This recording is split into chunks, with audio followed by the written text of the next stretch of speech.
un punto de vista internacional, nos tenemos que poner de acuerdo con eso.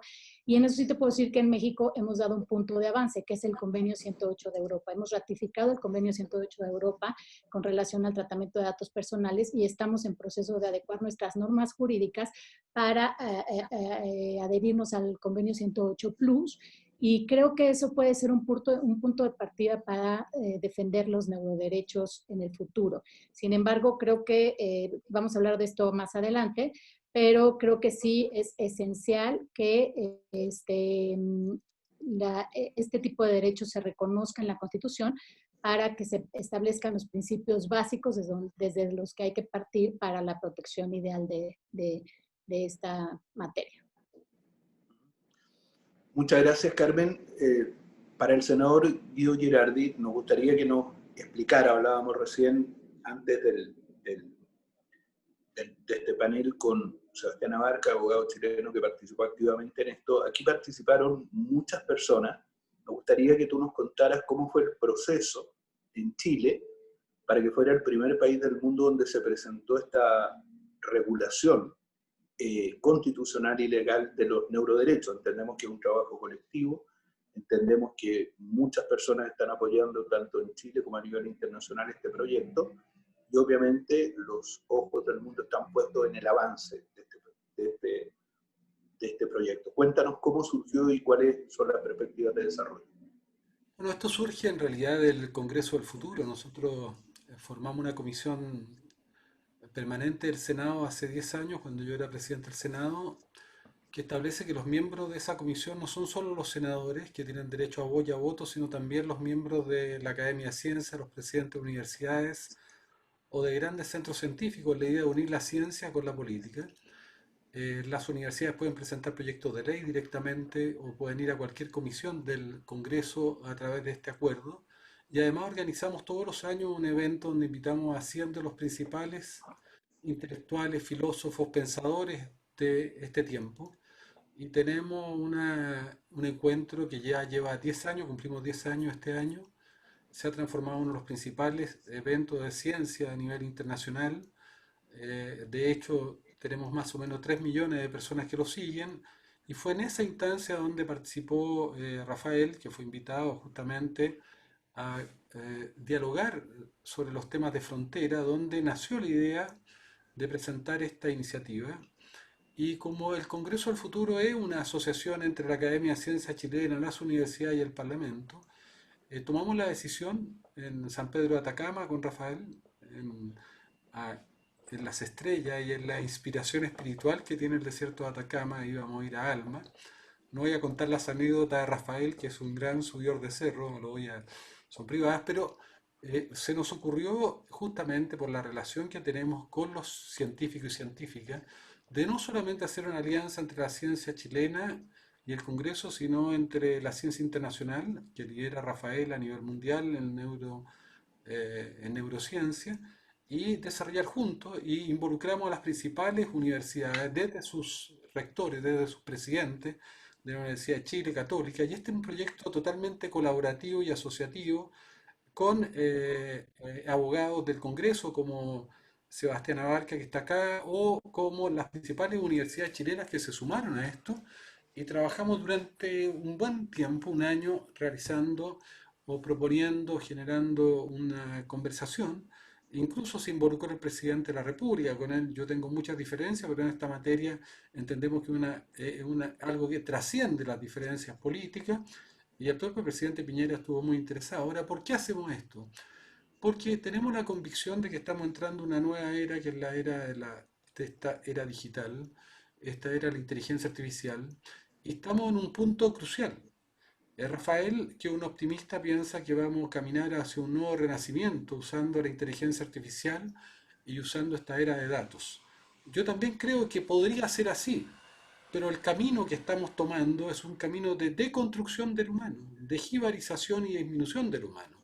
Y estas tecnologías tienen que ser recuperadas para que sea un renacimiento y no para que caminemos hacia un mundo donde el humano pierda su autonomía, su libertad, y donde tengamos un control monopólico y absoluto que hoy día están teniendo las redes sociales como Google, como Facebook o las plataformas chinas. Entonces, ¿cómo hacemos que este momento tan importante y crucial de la humanidad, donde hemos llegado a una cúspide impensada del desarrollo científico y tecnológico, sea para la libertad, para la autonomía, para el progreso del planeta? Y en eso nos parece muy importante esta discusión. Y es entonces por eso que estamos entrando en una era, de hecho estamos en este momento en este nuevo territorio, que es el nuevo territorio de vida de los seres humanos, que va a ser el espacio virtual, que va a ser cada vez más frecuente. A través de él vamos a trabajar, estudiar, vamos a tener salud, vamos a tener esparcimiento, pero ese territorio está colonizado, hay una apropiación, está privatizado Internet. Pero eso es un espacio donde nos neuroprograman a partir de nuestros datos. Pero hoy día la tecnología podría entrar y violar la última frontera, que es la de nuestra mente, y entrar a neuroprogramarnos directamente. Ya hay procesos de industrialización de estas tecnologías, como son, por ejemplo, Neuralink. Cuando uno actúa tarde va a pasar lo que nos sucede con las plataformas, que ya es muy difícil regularlas. Y si no establecemos regulaciones originarias ahora, posiblemente esta super tecnología que permite leer nuestros pensamientos, emociones, pero si las puede leer también puede escribir, puede poner dentro de nosotros pensamientos, emociones que no son nuestras, puede significar que el camino y el fin y el objetivo de estas tecnologías, como dice Rafael, que sean para un renacimiento, podrían ser justamente en un sentido totalmente contrario. Y como yo creo, ¿Perdona? la ¿Guido? ciencia y la tecnología tiene que ser para ese renacimiento, creo que hay que establecer hoy día regulaciones éticas que establezcan estos neuroderechos. Y, bueno, y es por eso que nuestro Congreso ha tomado esto como una bandera principal, que tiene que ver con la lucha, la defensa de la libertad, de la equidad, de la justicia a futuro respecto a estas neurotecnologías. Guido, nos están llegando preguntas y a propósito de lo que tú estabas diciendo recién, y nos gustaría que Rafael se hiciera cargo de esto, teniendo la experiencia del caso chileno, y que básicamente el proyecto es sobre la base del planteamiento tuyo y el grupo Morningside. ¿Por qué son necesarias las normas de neuroprotección ahora? Es razonable sostener que es demasiado pronto para intentar regulaciones globales, internacionales o regulaciones locales respecto de un avance científico que está en desarrollo. ¿No es anticiparse demasiado? Sí, siguiendo el hilo del senador Girardi, hay el famoso dilema de Coleridge, que es cuando surge una nueva tecnología, no sabes muy bien para qué se va a utilizar y qué alcance va a tener, pero es muy fácil regularla. Pero una vez que esta tecnología corre y se arraiga en la población, sabes perfectamente bien los lados positivos y negativos que tiene, pero no se puede regular, es demasiado tarde. Y ese es el problema que tenemos con las redes sociales y de otra manera con el Internet. La neurotecnología está empezando a surgir primero en laboratorios, en hospitales o en centros científicos, como la Universidad de Columbia, de esta a la que hablo, pero en el último año ha saltado ya a las empresas privadas, ¿no? Y actualmente estos dispositivos, si son no invasivos, tienen la misma regulación que cualquier producto electrónico de consumo, ¿no? Eso significa que tienen muy poca regulación. Los derechos humanos que existen ahora no están pensados para este mundo futuro, están pensados para el mundo de 1948, que es cuando se hicieron. Y hay derechos humanos que se podrían aplicar a esta situación para proteger a los consumidores, por ejemplo, el derecho a la dignidad, pero no es muy preciso. Tú le preguntas a una persona en la calle, ¿qué es la dignidad? Cada persona entiende una cosa distinta. Los jueces necesitan una legislación clara, necesitan unas definiciones legales que puedan utilizar para dirimir sus casos. Y por eso nosotros pensamos que hay que entrar con nuevos derechos humanos, desdoblar conceptos como la dignidad, que ya están presentes en la Declaración del 48, y abrir un poco el campo desde el punto de vista jurídico a este nuevo territorio, explorarlo de una manera jurídica por primera vez, ¿no? La gente puede decir, bueno, no es demasiado temprano, ¿por qué no hacen esto en 10 años? Como decía antes, no solamente las empresas privadas ya se han metido, sino ya han empezado muchas organizaciones internacionales a preocuparse del tema y están empezando a proponerse regulaciones de todo tipo. Por ejemplo, nosotros, el grupo al que represento de 25 personas, somos un grupo internacional de expertos, propusimos una serie de neuroderechos hace ya 3 años, pero ahora mismo hay propuestas, han salido en el último año propuestas de la UNESCO, de la OECD, de la Organización Internacional de Ingeniería, del proyecto de BRAIN, del proyecto de BRAIN europeo, de la Universidad de Oxford, etcétera, etcétera. Ya no es una locura de un grupo de personas como nosotros, no, esto es una cosa ya que empieza a arraigar. Las Naciones Unidas están empezando a estudiar este tema, el Gobierno de España, la Comisión Europea.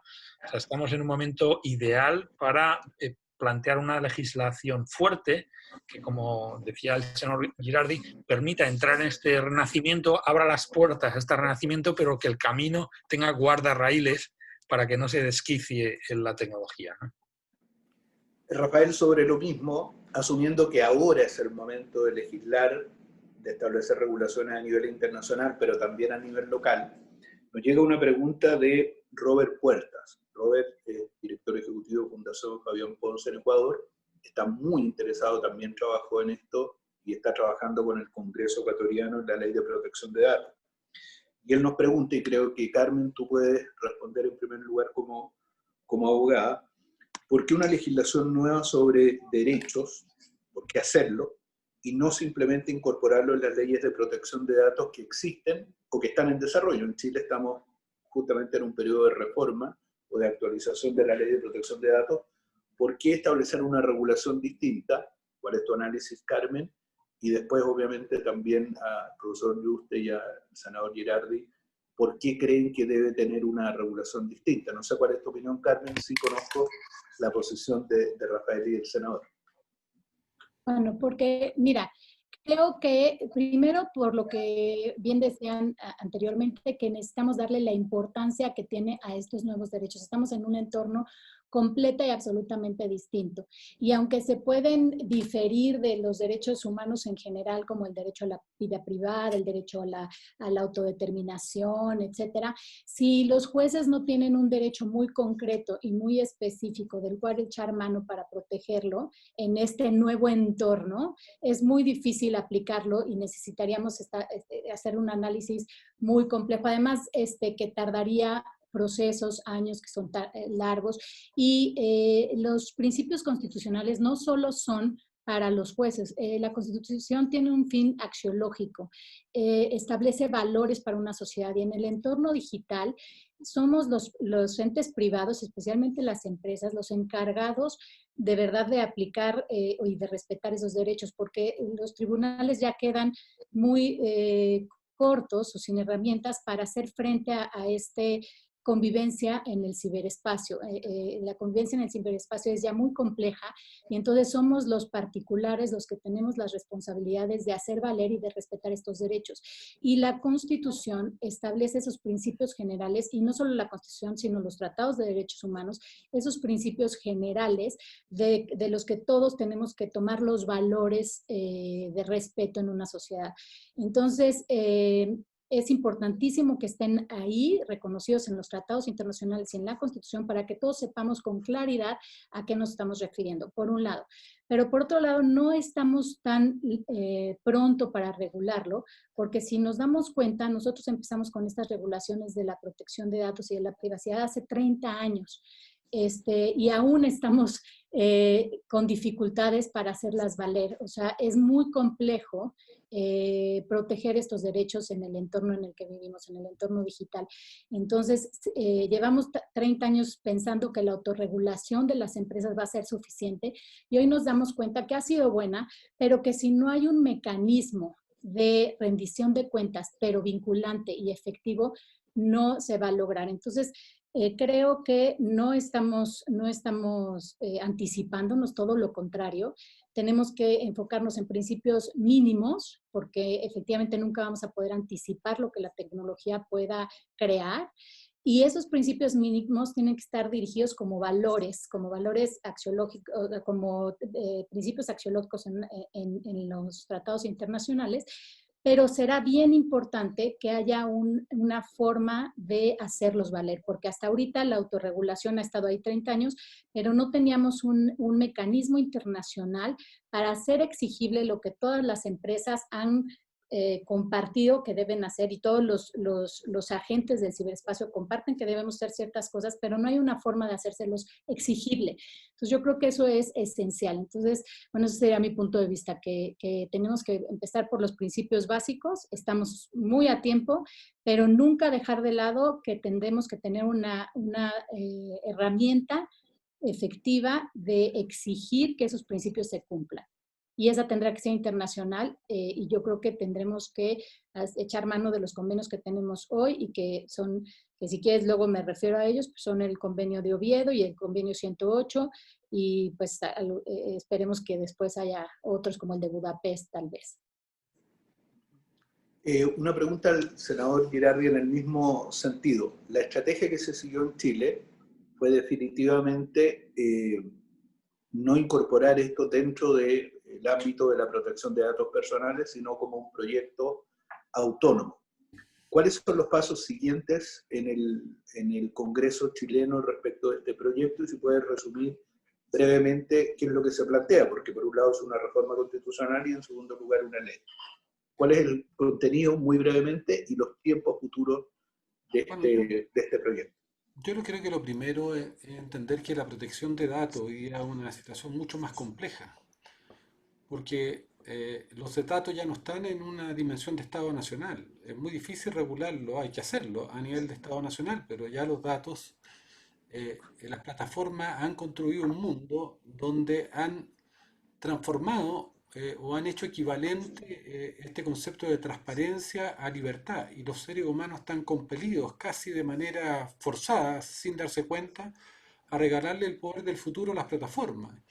Y finalmente, de manera inconsciente y sin tener mucho, con cierta ceguera, finalmente estas plataformas nos manipulan para seguir extrayendo datos. Nosotros somos, en este nuevo capitalismo que algunos han llamado vigilancia, somos el control, así como en el pasado el petróleo era lo que movía la economía y movía los motores. Bueno, hoy día los datos son los que mueven la nueva economía y mueven los motores algorítmicos. Sin datos no hay inteligencia artificial.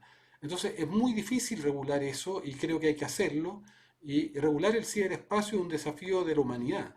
Ahora, yo creo que, como decíamos y señalaba Rafael, el regular la extracción de datos de tu mente debiera ser una prioridad hoy día, porque es posible hacerlo. Y por eso nosotros lo que hemos hecho, además de una reforma constitucional, es establecer que los datos mentales van a ser equivalentes a un órgano. Y le vamos a dar el mismo tratamiento que tiene un órgano, y evidentemente lo que va a hacer es impedir que sin el consentimiento de alguien se puedan traficar o se puedan hacer uso de esos datos mentales, como nadie puede decidir por sí mismo si se hace un trasplante de riñón, y menos comerciar un hígado, un riñón o un corazón, y establecer una sanción penal para eso. Entonces, yo creo que es una experiencia. Yo siempre he pensado que las iniciativas del Congreso del Futuro son un laboratorio de innovación social, y nosotros tenemos que ir acá justamente a regular esta frontera, porque además hay una visión ideológica. Las plataformas, tanto chinas como americanas, y Silicon Valley, no quieren ninguna regulación. Ideológicamente ellos están contra una ley, están contra los estados, están contra la existencia de la sociedad, y plantean que solo la tecnología debe ser quien regula el futuro.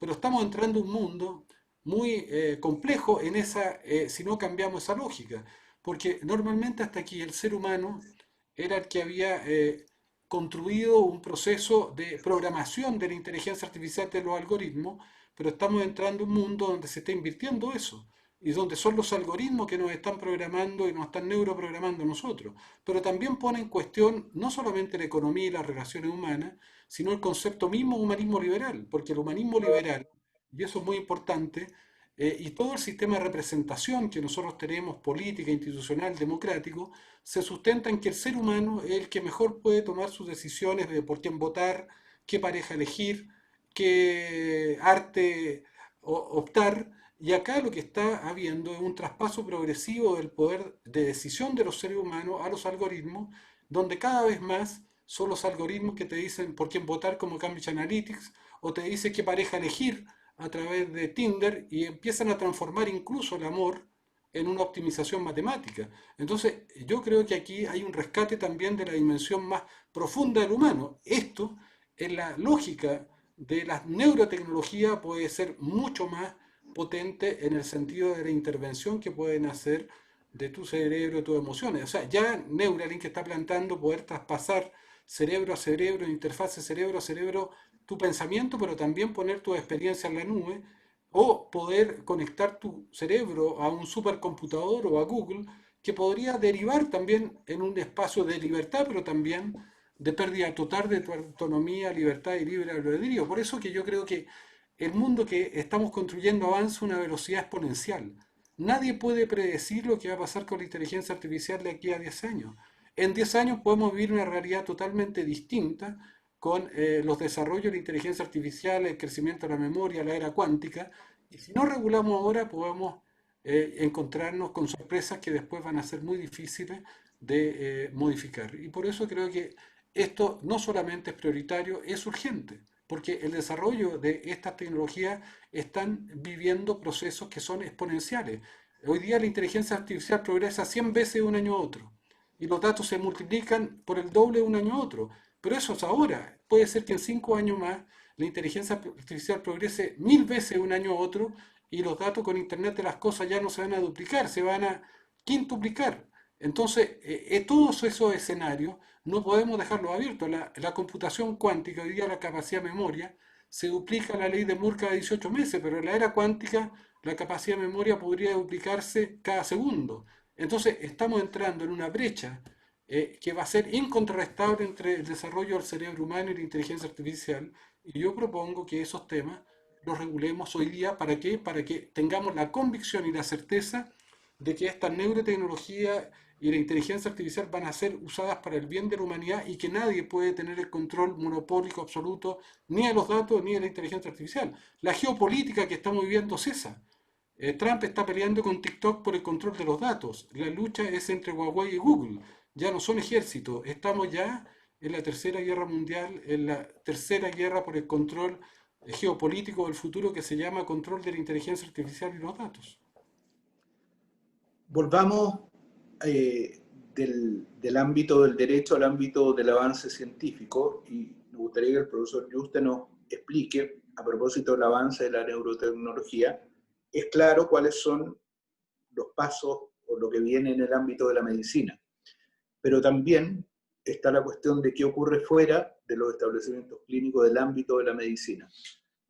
Si nos puede explicar en términos generales cuáles son esos puntos fuera del ámbito médico y cuáles son los riesgos que obligan o que justifican que haya una regulación de la neurotecnología o, en definitiva, los neuroderechos. Mira, voy a dar un ejemplo. Hace 2 días estuvimos hablando con el grupo de Facebook que está desarrollando un dispositivo que lo llaman Brain to Text, cerebro al texto. Y es un dispositivo para poder escribir en una computadora las palabras que estás pensando. Este dispositivo tiene forma, es como un casco con auriculares que tiene una cámara infrarroja que registra la actividad cerebral y por medio de unos algoritmos computacionales extraen las palabras en las cuales estás pensando. Tienen 3 niveles, 3 objetivos. El primero es poder mover un ratón a base de pensar, y eso es una cosa que ya se puede hacer. El segundo objetivo es poder escribir 100 palabras distintas. Y el tercer objetivo, que es el más ambicioso, es escribir un vocabulario de 1000 palabras a 100 palabras por minuto. Eso significaría que cuando estamos pensando, si estamos pensando en escribir, las palabras que queremos escribir aparecerían en la pantalla. Entonces, este dispositivo, que sería fantástico a gente como a mí, que yo soy muy malo torpe escribiendo a máquina, significa que el contenido de mi mente con un vocabulario de 1000 palabras sería exportado a una red neuronal de Facebook para que ellos lo descifren y manden otra vez a mi computadora las palabras que yo quiero escribir. Pero con 1000 palabras se pueden describir toda la mente humana. O sea, no son muchos términos que puedes utilizar para triangular lo que la persona está pensando. Entonces ahí tenemos un problema evidente de privacidad mental y por eso estamos hablando con Facebook, porque están también ellos, no son los malos de la película, la gente que está trabajando en estos dispositivos están también interesados en hacerlo de una manera ética y que sea socialmente adecuada, ¿no? Entonces tenemos un poco el desafío de encajar primero este gran avance de la neotecnología que va a permitirnos pues de una manera telepática escribir y comunicarnos con otras personas y encajarlo con los valores de la sociedad y los valores sobre todo de derechos humanos, ¿no? El respeto a las personas, el respeto a la intimidad cerebral, a la intimidad mental, ¿no? El respeto al libre albedrío, a la libertad personal, ¿no? Perfecto. Pensando en la privacidad mental, Carmen, tú tienes la experiencia mexicana. ¿Qué propuestas efectivas planteas o se te ocurren para salvaguardar o proteger la privacidad y especialmente la privacidad mental? Bueno, primordialmente la transparencia. No podemos asumir que vamos a actuar de forma ética todos sin transparencia. Si no sabemos qué es lo que se está haciendo, hasta dónde están llegando las empresas y los gobiernos con esta tecnología, no podemos tener un consenso en la sociedad respecto de cómo protegernos. Entonces, al día de hoy no hay transparencia. O sea, los ciudadanos no sabemos, los que no estamos involucrados en esos proyectos, en estas investigaciones específicas, no sabemos qué se está haciendo con nuestra información y con la información de todos los ciudadanos. Entonces, lo primero es luchar porque la transparencia no sea solo un deber del gobierno hacia los ciudadanos, sino también de las empresas. Y ahí creo que es esencial la vigencia de los derechos fundamentales en las relaciones entre particulares. Es decir, esta exigencia de esta transparencia para que de verdad podamos hacer un consenso de cómo protegernos tiene que ser también a las empresas, porque es fácil decir que queremos actuar de forma ética, pero hay ahorita, en parte de la investigación, hicimos una investigación en los últimos años, de que hay más de 50 directrices de buena voluntad firmadas por los estados, las empresas, los gobiernos, y llevamos 20 años tratando de aplicarlas y sí se aplican en cierta medida, de acuerdo, pero hay muchos individuos que su privacidad al día de hoy, ya no hablemos de lo que sigue en el futuro, la privacidad mental, se encuentran afectados por el uso que hacen de la tecnología, no solo las empresas, sino también los individuos. Entonces, creo que hay que velar primero por establecer estos principios en la Constitución y velar por que se establezca un medio efectivo de defensa. Y respecto a lo que decía el senador, es bien importante porque que me parece ideal que en Chile no se hizo en las leyes de protección de datos, porque las leyes de protección de datos están limitadas al sector empresarial y a datos con fines específicos de un sector que no es doméstico. En cambio, no sabemos si a la medida que avanza esta tecnología de la neurociencia, ahorita está en manos de los gobiernos, de las universidades, o sea, esta posibilidad de entrar al cerebro humano está en estas empresas que tienen la inversión, etcétera, pero no sabemos al paso de los años si va a ser una tecnología que a la que pueda tener acceso más gente. Entonces, por eso es importante que se establezcan derechos mínimos y no en una norma tan específica como la de protección de datos que abarca solo un sector de aplicación, que es el sector no doméstico. Entonces, bueno, yo creo que yo empezaría por, efectivamente, mínimos en las constituciones y en las declaraciones de derechos humanos con un recurso efectivo de rendición de cuentas, y esos recursos no van a ser aplicables, no va a ser posible aplicarlos si no hay transparencia por parte de las empresas, y para que haya transparencia debemos establecer que los derechos fundamentales se deben de cumplir entre particulares y especialmente cuando los particulares tienen ventajas sobre otros. En este caso, las empresas de tecnología tienen una gran ventaja y deben de ser equiparadas a una autoridad en términos de aplicación de los derechos fundamentales. Yo empezaría por esos principios para que el entorno de Internet sea un entorno de confianza en el que todos podamos sacarle lo mejor, las bondades a las tecnologías de las que hablaba el doctor Just. Muchas gracias, Carmen. Nos llega una pregunta, ya estamos incorporando preguntas de los asistentes a esta actividad. Claudia Murga desde Guatemala nos pregunta, dice dos cosas. ¿Cómo hacer el tema más comprensible para todos los niveles de la población y así difundir esta información? Creo que tiene un punto, porque desde cierta perspectiva esta es una discusión de élite. ¿Cómo la aterrizamos para que todos los ciudadanos lo entiendan y se interesen? Y segundo, Claudia pregunta cómo podemos promover a nivel nacional este tipo de avances legislativos. Es decir, cómo sensibilizamos a los legisladores para que se involucren en esta materia. La primera pregunta, ¿cómo traducimos esto al común de la gente? Creo que el profesor Yuste puede plantearnos, ha desarrollado una labor incansable a nivel internacional para poner sobre el tapete este tema, y me imagino que ha tenido en parte este problema. ¿Cómo hacemos que deje de ser una discusión de la élite? Sí. Bueno, se pueden hacer muchas cosas, pero una solución es precisamente lo que ha ocurrido en Chile con el proyecto de ley y el proyecto de reforma constitucional, del cual no hemos hablado mucho, pero en el proyecto de ley uno de los 4 puntos principales es el derecho a la ciudadanía a la educación sobre la neurotecnología. En otras palabras, esta ley fuerza a las compañías y a quien quiera que utilice esta tecnología a educar a la ciudadanía. Es parte de la ley. No es la última palabra, pero es una cosa buena. Me parece, en este caso, pionera en el mundo. ¿Cómo se promueve esto a nivel nacional en otros parlamentos? Pues utilizando quizá el proyecto de ley de Chile como ejemplo y el de reforma constitucional.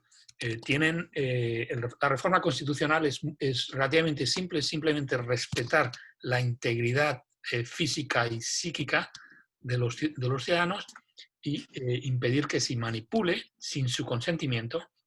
Esto es una cosa que sería relativamente fácil exportar a otras legislaciones, por ejemplo a Guatemala, y el proyecto de ley, ya que tiene más detalle, tiene como más carne, ahí se define legalmente qué es la neurotecnología, qué son las interfaces cerebro-computadoras, qué son los neuroderechos. Como dice el senador Girardi, se define los datos neuronales como un órgano del cuerpo, con el mismo estatuto jurídico. Y una cosa muy importante en esta discusión que debiéramos recalcar es que el proyecto de ley de Chile se aplica por primera vez en la historia el modelo médico para este tipo de neurotecnologías que pueden venir desde el punto de vista de las compañías tecnológicas. Es una cosa que no ha ocurrido nunca. Considerar a la tecnología, a la neurotecnología como parte de la medicina. Dentro del paraguas, abrir más el paraguas de la medicina de manera que incorpore esto. Y eso tiene la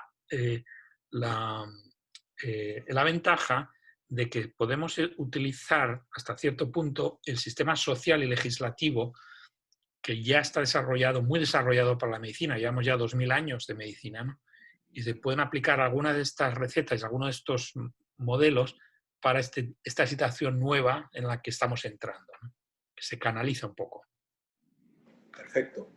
Tenemos una, y creo que va en línea con la segunda pregunta. Nos gustaría que el senador Girardi pudiera hablarnos de cómo promover a nivel nacional este tipo de avances legislativos, cómo sensibilizamos a los legisladores. Creo que el Congreso del Futuro en Chile ha sido un gran avance, pero también hay una estrategia detrás de este proyecto de ley.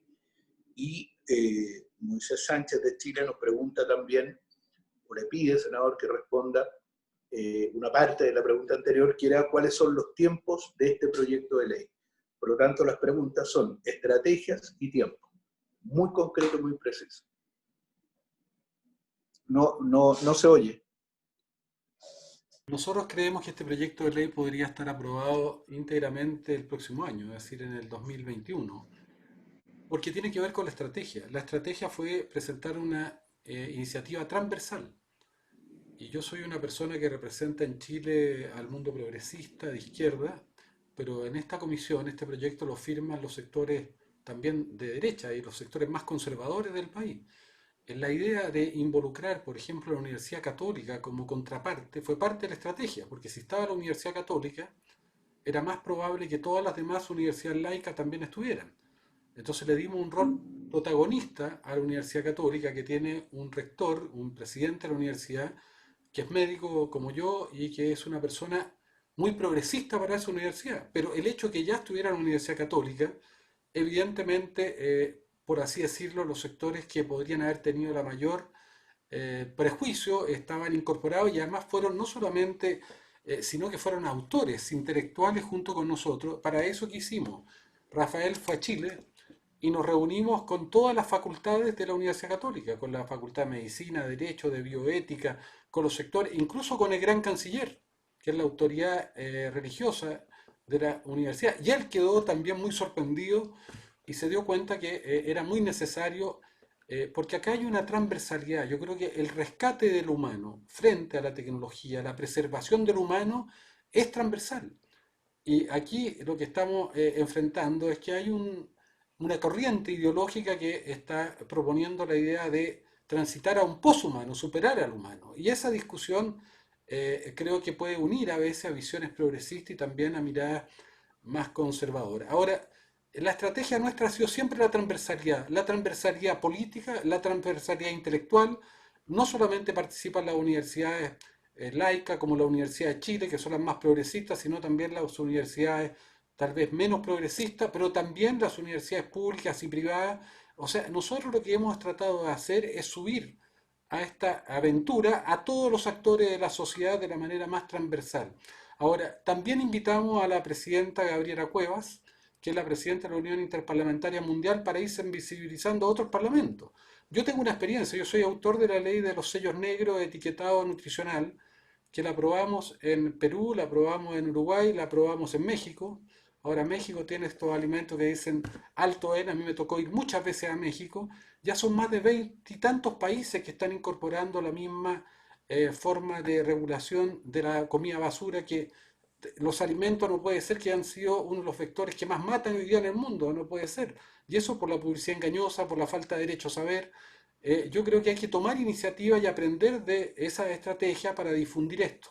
Entonces, yo estoy convencido de que aquí si tenemos una estrategia coherente, si tenemos una alianza entre la ciencia del más alto nivel que representa Rafael Yuste en materia de ciencia, con los actores académicos, científicos de cada país, con sus actores sociales, yo creo que podemos avanzar y podemos avanzar muy rápidamente, porque cada vez hay más conciencia, empieza a haber más conciencia de que estas neurotecnologías, estas tecnologías mal usadas pueden ser tremendamente dañinas para la autonomía del humano. Por ejemplo, ya las redes sociales hay cada vez más evidencia que son adictivas, que las plataformas están en una lucha descarnada por el control de tu atención, la guerra de los cerebros, porque necesitan capturar tus datos.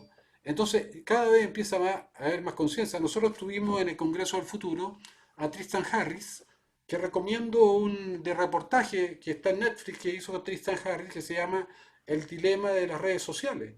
Y ustedes van a poder ver ahí cómo expertos científicos o ingenieros que trabajaron para Facebook, Google, para Amazon, para Microsoft, hoy día se retiraron por razones éticas, justamente por la falta de regulación que tienen estas plataformas y el control que están haciendo en términos de neuroprogramar los cerebros de todos los seres humanos en función de sus intereses. Entonces, aquí tenemos que entender que esta realidad se va a hacer cada vez más visible y cada vez va a haber más conciencia, pero uno es la conciencia ciudadana y cómo nosotros somos capaces de dar cuenta justamente de generar marcos regulatorios para preservar esos instrumentos, esa neurotecnología, tecnología, pero en función de un bien colectivo.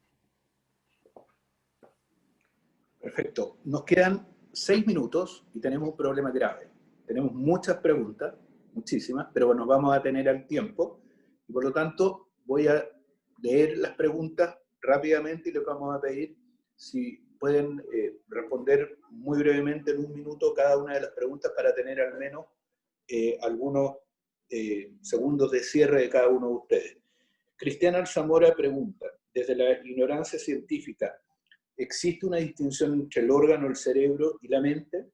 Y en ese sentido, pregunta si la ley está destinada a proteger a ambas, al órgano y a la información que genera.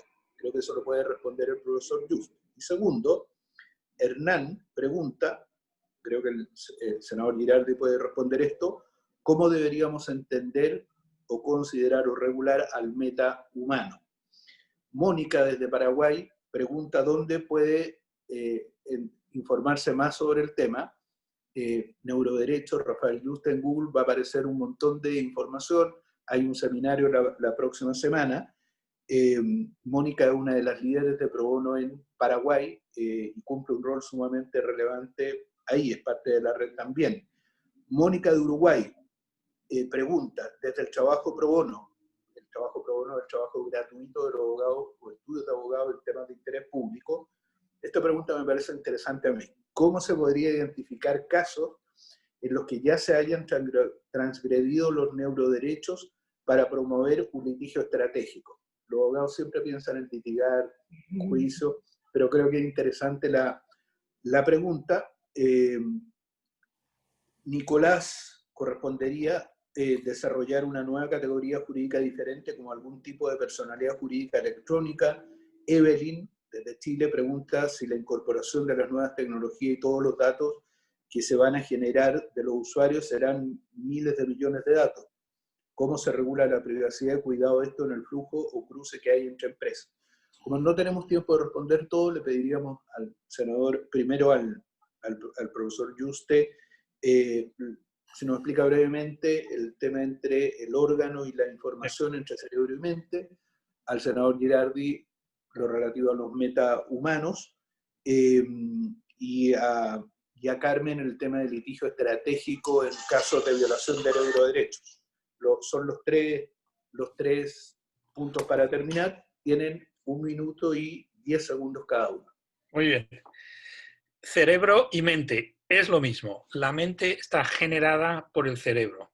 La mente no sale del aire, sino está generada por la actividad neuronal del cerebro. Eso es una cosa que ya se sabía desde los egipcios y la medicina lo ha confirmado, y la ciencia, al poder entrar por primera vez dentro del cerebro, estamos entrando en la fisiología, desde el punto de vista científico, de la mente humana.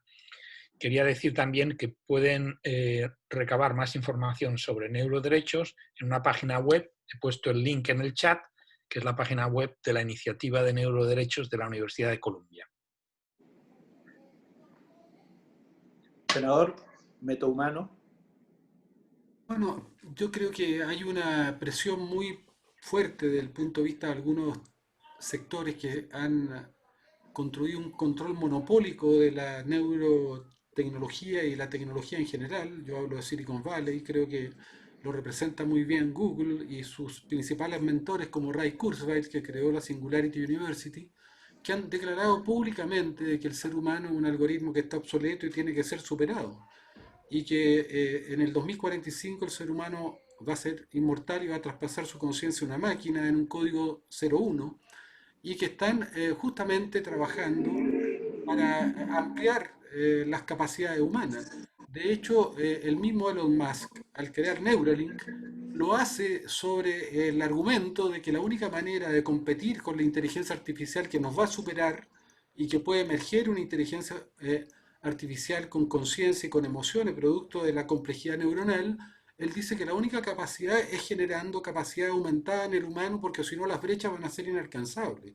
Yo creo que la gran discusión del siglo XXI va a ser una discusión ética, que va a ir más allá de la izquierda y la derecha tradicional. Aquellos que quieren conservar lo humano y aquellos que quieren superar al humano. Aquí hay una carrera muy fuerte de algunos por creer que se requiere para ir más allá de la Tierra al universo, de crear un poshumano mejorado que resista las radiaciones cósmicas, que pueda viajar a la velocidad de la luz. Tú tienes ya que en Silicon Valley se han creado 2 neuroreligiones o tecnoreligiones, que son The Way of the Future o TerraZen, que dicen que no solamente el humano está obsoleto y que están obsoletas todas las instituciones, en algunos casos tienen razón, del chasis institucional del mundo analógico, sino que también las religiones tradicionales están obsoletas porque ofrecieron una inmortalidad y un mejoramiento a la vida que no son capaces de ofrecer, pero que la tecnología sí lo va a poder hacer. Entonces yo creo que viene una tremenda y profunda discusión ética que es apasionante, pero creo que hay que incorporarla justamente a la discusión, a las políticas, ya a la socialización para que todos los seres humanos del planeta puedan participar en esta cuestión. Senador, muchas gracias. Veo que respetaron los tiempos y le pedimos a Carmen, dentro del minuto, ya no es 1 minuto 10 segundos, son 57 segundos. Violaciones a neuroderecho y litigio estratégico. ¿Qué se te ocurre? Por supuesto que el litigio estratégico Quedan 50 segundos. es una herramienta para hacer llegar, para aterrizar estos temas. Ese fue el caso Costeja, ese fue el caso de Snowden. Si no hubiera sido por el caso Costeja, no sabríamos ahorita del derecho al olvido. Entonces, por supuesto que el litigio estratégico es una herramienta. En la Fundación Barra Mexicana hacemos servicio pro bono, hacemos litigio estratégico, y sí, por ahí podemos empezar para aterrizar el respeto a estos derechos. Por supuesto que sí. Muchas gracias. Estamos en la hora. Constanza Alvear, que maneja mi cerebro, y ella es la coordinadora de la Red Pro Bono de las Américas, me dice que debo hacer que los expositores sonrían para una foto final. ¿Y cómo puedo hacerlo? Lo que se me ocurre es decirle al senador Girardi que piense que tiene a muchos de sus electores viendo esta presentación. Al profesor Yuste, que está a punto del mayor descubrimiento científico del último tiempo, y a Carmen Quijano, que piense que tiene muchos clientes viendo esta presentación. Entonces les vamos a pedir que sonrían para una foto de Constanza Alvear, que es nuestra coordinadora, y les damos las gracias también, no solo a los expositores, sino también a todos los asistentes, me dicen, de 14 países. Después vamos a tener el número exacto. Lamentablemente no alcanzamos, nos dan las gracias Hernán, por haber planteado todas las preguntas. Nos faltaron algunas preguntas, pero preferimos en esto, y es lo que habitualmente ocurre cuando los temas son interesantes y apasionantes, preferimos dejar la posibilidad en el futuro de tener una actividad complementaria, pero respetar los tiempos. Así que con lo que le hemos dicho a cada uno de los expositores, un descubrimiento científico, un cliente, un elector, que sonrían a la cámara, y damos por terminada esta presentación. Muchísimas gracias. Gracias, Ciro. Yo soy la que habla al cerebro directamente de Ciro. Pueden habilitar también, quienes asistieron a este conversatorio, pueden habilitar sus cámaras en este momento, si así lo estiman pertinente, por favor. Y vamos a sacar una foto grupal. Yo, que estaba de incógnito hasta ahora, también voy a habilitar mi cámara, voy a aprovechar de sacar la foto grupal. Muchas gracias, Camila, Sebastián, Mónica, por unirse, Laura, veo a Matías, también Carlos, José Mario, muchísimas gracias, se nos van uniendo más personas con cámara, Patricio, Yerko, muchas gracias por habernos acompañado el día de hoy. Ahí Mayra, también tenemos gente, como bien dijo Ciro, de la Red Pro Bono de las Américas, nuestros miembros. Si acá hay abogados o abogadas que no saben todavía cuál es la institución pro bono de sus países, pueden visitar nuestra página web o bien preguntarnos directamente acerca de cuál es para que se puedan unir. Así que voy a sacar una foto grupal ahora, a la primera página, 1, 2, 3, y voy a sacar la foto grupal a la segunda página también. 1, 2, 3. Salen todos, pero impecables. Muchísimas gracias por este espacio, gracias Ciro por facilitar, y gracias a los expositores, que fue tremendamente interesante. Va a quedar esto grabado en las redes sociales de Red Pro Bono de las Américas. Nos vemos en una siguiente oportunidad. Chao, Rafa. Gracias. Estén bien. Gracias. Saludos a todos.